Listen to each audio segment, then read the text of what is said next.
ప్రభువునందు ప్రియులైన మీకందరికీ యేసుక్రీస్తు యొక్క పరిశుద్ధ నామంలో వందనాలు తెలియజేసుకుంటున్నాను. ఇప్పటివరకు మనం 21 అధ్యాయాల వరకు చదువుకున్నాం. ఇప్పుడు 22వ అధ్యాయాన్ని చదువుకుందాం. ఆ సంగతులు జరిగిన తర్వాత దేవుడు అబ్రాహామును పరిశోధించెను. ఎట్లనగా ఆయన అబ్రహామా అని పిలువగా అతడు చిత్తం ప్రభువా అనెను. అప్పుడాయన నీకు ఒక్కడైయున్న నీ కుమారుని అనగా నీవు ప్రేమించి ఇస్సాకును తీసుకుని మోరియా దేశమునకు వెళ్ళి అక్కడ నేను నీతో చెప్పబోవు పర్వతములలో ఒకదాని మీద దహనబలిగా అతన్ని అర్పించమని చెప్పెను. అధ్యాయం స్టార్టింగే అగ్ని పరీక్ష అబ్రహాముకు. అధ్యాయం మొదలే అసలు అబ్రహాముకు ఎట్లాంటి పరీక్షలండి బాబు! అసలు విశ్వాసానికి ఎటువంటి పరాకాష్ట అసలు అబ్రహాం. అందుకే అబ్రహాం విశ్వాసులకు తండ్రయ్యాడు. అబ్రహాం దేవుని కోసం ఎదురు చూడడమే దేవుడు పిలుచుకోవడమే అబ్రహాంని ఎన్ని సంవత్సరాలు పిలిచాడు? 75 సంవత్సరాలకు పిలిచాడు. 75 సంవత్సరాల తర్వాత అతనికి వాగ్దానాలు ఇస్తూ, అతనికి చెప్తూ, అతనికి కనపడుతూ, అతనితో మాట్లాడుతూ, అతని వాగ్దానం నెరవేర్చడానికి దగ్గర దగ్గర ఎప్పుడు 99 సంవత్సరాలప్పుడు నెరవేర్చాడు. అంటే 100వ సంవత్సరం ఎగ్జాక్ట్‌లీ చనిపోయే సంవత్సరం అనుకోండి మన లెక్కల ప్రకారం అయితే. ఇంకో సంవత్సరం 100 సంవత్సరాలు ఎవరు బతికేవాళ్ళు లేరిప్పుడు. కానీ అబ్రహాం దృష్టిలో చెప్తున్నాను. మన లోకం దృష్టిలో ఇక లాస్ట్ అతను చనిపోతాడు అనంగా దేవుడు అతనికి వాగ్దానం నెరవేర్చాడు. ఇక అయిపోయింది పోనీలే మొత్తానికి ఏదో వాగ్దానం నెరవేర్చాడు. ఈ పిల్లోడిని చూసుకొని నేను హ్యాపీగా చచ్చిపోతాను అనుకున్న టైంలో ఏం చేశాడు దేవుడు మళ్ళీ ఇంకో పెద్ద అగ్ని పరీక్ష పెట్టాడు అబ్రాహాంకి. అదేంటంటే, "అబ్రామా నువ్వు లేచి ఏం చేస్తావంటే నేను నీకు చూపించబోయే పర్వతంలో ఒక పర్వతం మీద నీ కొడుకును, నీకు ఒక్కడైన నీ కొడుకును" అంటే నువ్వు జీవితకాలం ఎదురు చూస్తుంది నీ కొడుకు కోసమే కదా! ఈ వాగ్దానం కోసమే కదా! ఇప్పుడు ఈ వాగ్దానం కోసం నువ్వేం చేయాలి? ఈ కొడుకుని తీసుకొనొచ్చి నాకు ఒక పర్వతం మీద నాకు దహనబలిగా అర్పించాలి అని చెప్పేసి దేవుడు అతనికి ఆజ్ఞ ఇచ్చాడు.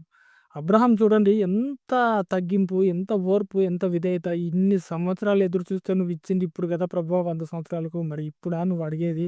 నేనేం చేయాలని చెప్పేసి ఒక మాట కూడా అనకుండా, ఆ మాట వెంటనే అబ్రహాం ఏం చేశాడో చూడండి ఒకసారి. తెల్లవారినప్పుడు అబ్రహాం లేచి తన గాడిదకు గంత కట్టి, తన పనివారిలో ఇద్దరిని, తన కుమారుడు ఇస్సాకును వెంటబెట్టుకొని, దహనబలి కొరకు కట్టెలు చీల్చి, లేచి దేవుడు తనతో చెప్పిన చోటికి వెళ్ళెను.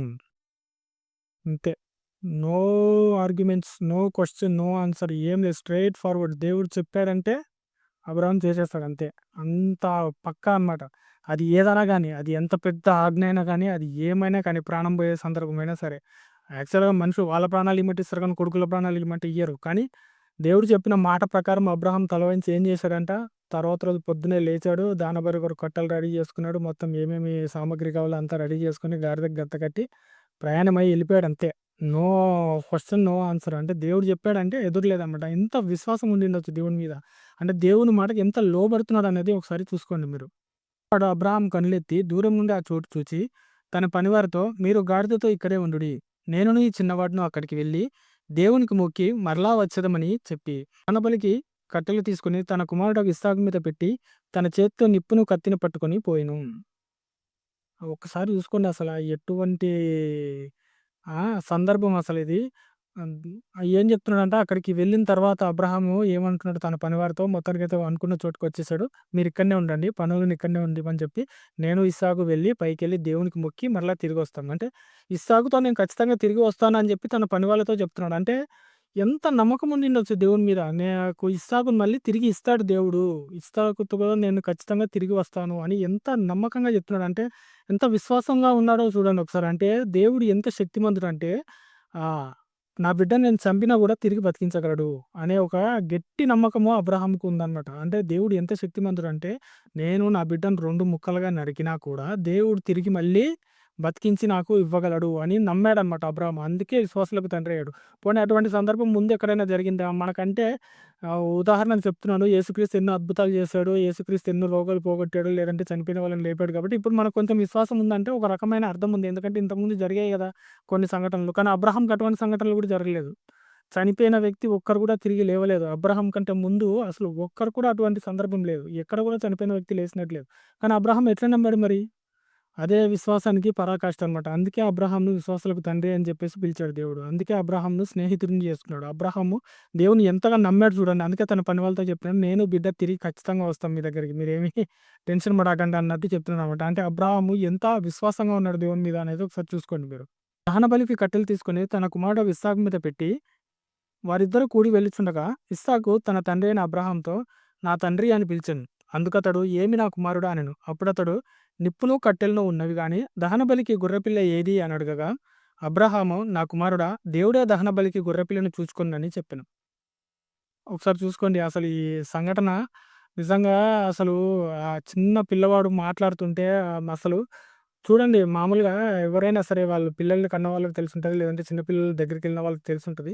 ఆ చిన్న పిల్లలు ఎంత ముద్దుగా అంటారో, ఎంత క్యూట్‌గా అంటారండి. వాళ్ళు మాట్లాడుతుంటే అసలు ఎట్లాంటి వాళ్ళ గుండెైనా కరిగిపోద్దండి. ఎవ్వరికి కూడా వాళ్ళని చూస్తే కోపం అనేది రాదు. ఎంత బీపీ పర్సన్ అయినా సరే ఆ ముద్దు ముద్దు మాటలకు, ఆ చిన్న పిల్లల చేష్టలకు కరిగిపోతారు అంతే. వాళ్ళసలిక ఏమీ కోపం అనేది తగ్గిపోతుందనమాట. అంటే వాళ్ళ మీద అంత ప్రేమ ఉంటది. వాళ్ళు అంత అందంగా ఉంటారు. అంత బాగా మాట్లాడతారనమాట. అట్లాంటిది అబ్రహాం ఇంకెంత ప్రేమించుండొచ్చు ఇస్సాకును. అంటే ఇగ చివరి వయసులో పుట్టాడు. అసలు ఇక అతనొక్కడే అతనికి ఆస్తి. అతనే వాగ్దానం పుత్రుడు. అతనే సర్వస్వం అనుకున్న అబ్రహాము మరి ఎంత ప్రేమించుండొచ్చు. అతను అడుగుతున్నాడంట ఏమని? తండ్రి అనంటే, ఏం నా కుమారుడా చెప్పు" అని అన్నాడనమాట. అంటే ఏమంటున్నాడు? "ఆ! నిప్పున్నాయి, కట్టెలున్నాయి డాడీ మరి ఏంటి మరి పరిస్థితి? మరి గొర్రెపిల్ల లేదు గదా!" అని జెప్పేసి అడిగాడంట. అప్పుడేం చెప్పాడంట అబ్రాహాము, "దేవుడే దహన బలికి గొర్రెపిల్లని జూసుకుంటాడు" అన్నాడంట. అంటే ఎంత నమ్మకంగా చెప్పాడు చూడండి. అంటే గొర్రెపిల్ల ఉంది అక్కడ. గొర్రెపిల్ల ఉంది అక్కడ. అంటే అబ్రాహాంకు గొర్రెపిల్ల ఉందనే విషయం తెలీదు గానీ, ఆయన విశ్వాసం అట్లుందనమాట. దేవుడు చూసుకుంటాడు. నేను చంపినా సరే నువ్వు తిరిగొస్తావు. ఒకవేళ ఇవ్వకపోయినా సరే దేవుడు చూసుకుంటాడు. దేవుడే గొర్రెపిల్లనిస్తాడు. దేవుడు చెప్తాడు మనం చెయ్యాలి అన్నట్టుగా ఆడ స్పష్టంగా కనబడుతుంది చూడండి.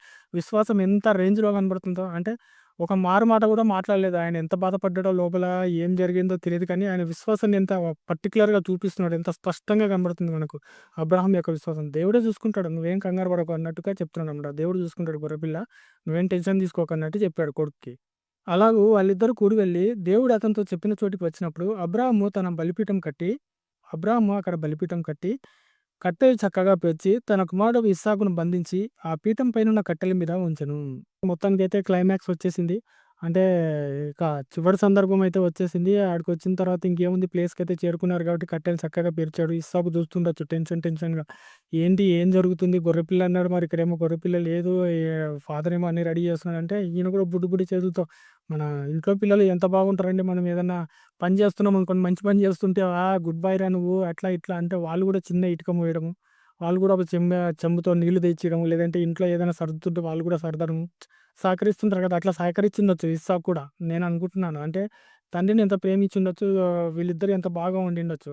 అయితే అంతా ఇస్సాకు లోపల డౌట్ అలాగే ఉంది. అబ్రాహాం ఏమో బాధపడుతూనే ఉన్నాడు. మొత్తానికైతే రెడీ అయిపోయింది. రెడీ అయిపోయిన తర్వాత చూస్తున్నాడనమాట. ఇస్సాకు చూస్తుంటే ఏం చేశాడంటే ఇస్సాకును కట్టి తీసుకొనొచ్చి దాని మీద పెట్టాడంట. ఒక్క క్షణం అర్థమైపోయిండకపోవచ్చు ఇస్సాకు. అంటే ఏం జరుగుతుంది? ఏంటి? అనేది మా నాన్న నన్ను కట్టేయడం ఏంటి? మా నాన్న ఆ పక్కన ఉంటే అసలు నేను ప్రపంచాన్నే జయించేంత ధైర్యంగా ఉంటారు పిల్లలు. వాళ్ళ ఫాదర్ ఉన్నాడంటే ఎంత గర్వంగా ఉంటారు. అట్లాంటిది ఫాదరే కట్టేసాడనుకోండి. ఎంత టెన్షనొచ్చిండొచ్చు. ఎంత భయపడిండొచ్చు ఇస్సాకు. అయినా సరే ఏం మారుమాట మాట్లాడలేదు. తండ్రికి లోబడున్నాడు. అలాగే అబ్రాహాం గూడా దేవునికి లోబడుండి మొత్తానికైతే బిడ్డను అక్కడ పెట్టేసాడనమాట. పెట్టిన తర్వాత ఇప్పుడు అబ్రాహాము తన కుమారుని వధించుటకు తన చెయ్యి చాపి కత్తి పట్టుకొనగా మొత్తానికైతే ఏం జరిగింది? అబ్రాహాము చివరి దశకొచ్చేసింది. ఇక దేవుడు చెప్పిన ఆజ్ఞకు తిరుగులేదనుకున్నాడు. కత్తి తీసుకున్నాడు. నరకడానికి పైకెత్తాడనమాట. నరకడానికి పైకెత్తిన తర్వాత అప్పుడు దేవుడు ప్రత్యక్షమై మాట్లాడుతున్నాడు చూడండి.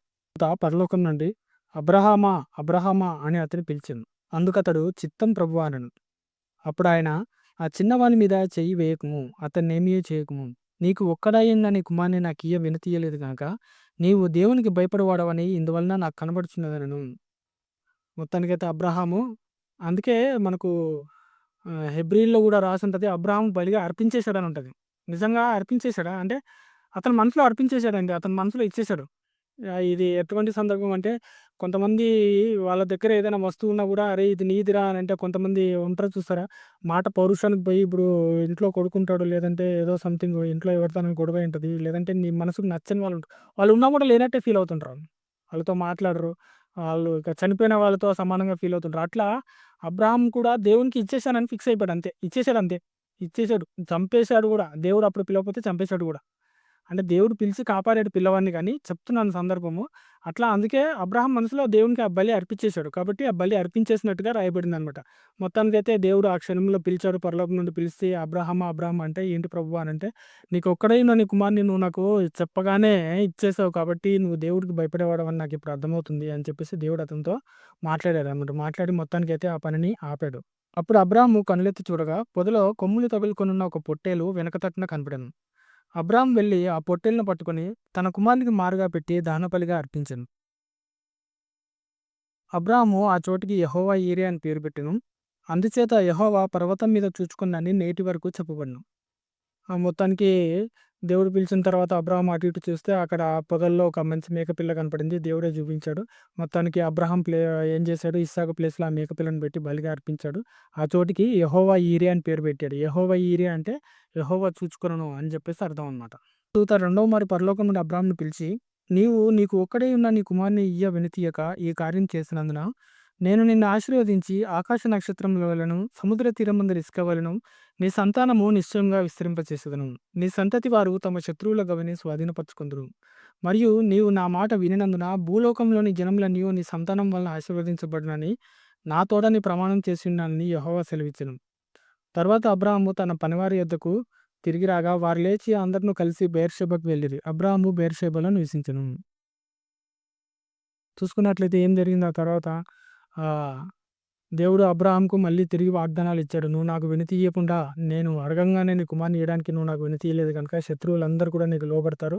నీ జనము విస్తారం అవుతది. నీ ద్వారా భూలోక వంశాలన్నీ ఆశీర్వదించబడతాయి" అని చెప్పేసి గొప్ప గొప్ప వాగ్దానాలు అబ్రాహాంతో దేవుడు చేశాడు. ఆ తర్వాత మొత్తానికి అబ్రాహాం కూడా దేవునికి విధేయత చూపించాడు. మొత్తానికి పని వాళ్ళతో కలిసి తిరిగి వచ్చేసాడంట. వచ్చేసి ఇక్కడ బెయేర్షెబా అనే ప్రాంతంలో నివసించారంట. ఆ సంగతులు జరిగిన తర్వాత అబ్రాహాముకు తెలుపబడినదేమనగా, మిల్కా అను ఆమెయు నీ సహోదరుడగు నాహోరునకు పిల్లను కనును. వారు ఎవరనగా, అతని జ్యేష్ఠ కుమారుడైన ఊజు, ఇతని తమ్ముడైన బూజు, ఆరాము తండ్రి అయిన కెమూయేలు, కేసేదు, హజో, పిల్దాషు, యద్లాయము, బెతూయేలు. బెతూయేలు రిబ్కాను కనెను. ఆ 8 మంది మిల్కా అబ్రాహాము సహోదరుడగు నాహోరునకు కనెను. మరియు రయూమా అను అతని ఉపపత్నియు తెబహును, గహమును, తహషును, మయాకాను కనెను. మొత్తానికి ఏం జరుగుతుంది? అబ్రాహాము ఎక్కడైతే తన ఊరు నుంచి వచ్చేసాడు గదా! తండ్రి అయిన దేవుడు పిలిచినప్పుడు మొట్టమొదటగా ఎక్కడైతే తన సొంత ఊరుందో, ఊరు అనే పట్టణము. అక్కడి నుంచి వచ్చేసాడు గదా! అక్కడ ఉన్నారు గదా! వాళ్ళ సహోదరులు, అబ్రాహాం సహోదరులు. వాళ్ళకు పిల్లలు కన్నారంట. వాళ్ళ పిల్లలు వస్తూ, వస్తూ అందులో రిబ్కా గూడా వచ్చిందనమాట. రిబ్కా గూడా బెతూయేలుకు రిబ్కా గూడా పుట్టిందనమాట. ఆ విషయం ఎవరికి తెలిసింది? అబ్రాహాంకి తెలిసింది. దాంతో మనకు 22వ అధ్యాయం పూర్తయింది. నెక్స్ట్ మనం 23వ అధ్యాయంలో కలుద్దాం. మీకు గనక ఈ అధ్యాయంలో ఏమైనా సందేహాలున్నా, బైబిల్ మొత్తంలో ఎక్కడ సందేహాలున్నా సరే మీరు కామెంట్ రూపంలో తెలియజేయండి. మీరు గనక మొట్టమొదటిసారి మా ఛానల్‌కొస్తే మీరు గూడా మాతో పాటు ఈ బైబిల్ జర్నీని పూర్తి చేయాలనుకుంటే ఛానెల్‌ని సబ్స్క్రైబ్ చేసుకోండి. ఎవరికైనా ఉపయోగపడుతుందనుకుంటే షేర్ చేయండి.